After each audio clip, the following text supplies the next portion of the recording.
ಬ್ಯಾಂಕಾಕ್ನಿಂದ ಅಹಮದಾಬಾದ್ಗೆ hybrid ಗಾಂಜಾ ಕಳ್ಳಸಾಗಣೆ 6.5 ಕೋಟಿ ಮೌಲ್ಯದ ಡ್ರಗ್ಸ್ನೊಂದಿಗೆ ಖದೀಮ ವಶಕ್ಕೆ. ಅಹಮದಾಬಾದ್ ವಿಮಾನ ನಿಲ್ದಾಣದಲ್ಲಿ ಬ್ಯಾಂಕಾಕ್ನಿಂದ ಬಂದ ಪ್ರಯಾಣಿಕನೊಬ್ಬನಿಂದ 6.5 ಕೋಟಿ ರೂಪಾಯಿಗೂ ಅಧಿಕ ಮೌಲ್ಯದ ಹೈಬ್ರಿಡ್ ಗಾಂಜಾವನ್ನು ಕಸ್ಟಮ್ಸ್ ಅಧಿಕಾರಿಗಳು ವಶಪಡಿಸಿಕೊಂಡಿದ್ದಾರೆ. ಖಚಿತ ಮಾಹಿತಿ ಮೇರೆಗೆ ಮೇ 16 ಮತ್ತು 17ರ ಮಧ್ಯರಾತ್ರಿ ವಾಯು ಗುಪ್ತಚರ ಘಟಕದ ಅಧಿಕಾರಿಗಳು ಥಾಯ್ ಏರ್ವೇಸ್ ವಿಮಾನದಲ್ಲಿ ಬಂದಿಳಿದ ಛತ್ತೀಸ್ಗಢದ ರಾಯ್ಪುರ ನಿವಾಸಿಯನ್ನು ತಡೆದು ತಪಾಸಣೆ ನಡೆಸಿದ್ದಾರೆ. ಆರೋಪಿಯ ಟ್ರಾಲಿ ಬ್ಯಾಗ್ ಪರಿಶೀಲಿಸಿದಾಗ ವ್ಯಾಕ್ಯೂಮ್ ಸೀಲ್ಡ್ ಪ್ಯಾಕೆಟ್ಗಳಲ್ಲಿ ಅಡಗಿಸಿಡಲಾಗಿದ್ದ ಒಟ್ಟು 6.54 ಕಿಲೋಗ್ರಾಂಗಳಷ್ಟು ತೂಕದ ಉನ್ನತ ದರ್ಜೆಯ ಹೈಡ್ರೋಪೋನಿಕ್ ಗಾಂಜಾ ಪತ್ತೆಯಾಗಿದೆ.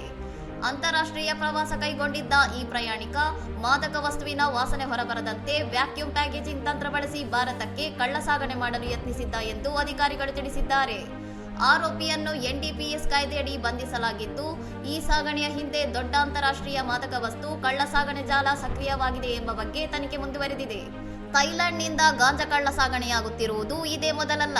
ಕಳೆದ ಡಿಸೆಂಬರ್ನಲ್ಲೂ ಅಹಮದಾಬಾದ್ನಲ್ಲಿ ಐಷಾರಾಮಿ ಮರ್ಸಿಡಿಸ್ ಕಾರು ಬಳಸಿ ರೇವ್ ಪಾರ್ಟಿಗಳಿಗೆ ಹೈಬ್ರಿಡ್ ಗಾಂಜಾ ಪೂರೈಸುತ್ತಿದ್ದ ದಂಧೆಯನ್ನು ಪೊಲೀಸರು ಭೇದಿಸಿದ್ದರು. ಇನ್ನಷ್ಟು ಸುದ್ದಿಗಳಿಗಾಗಿ ನೋಡ್ತಾ ಇರಿ ಸೌರಂ ಟಿವಿ.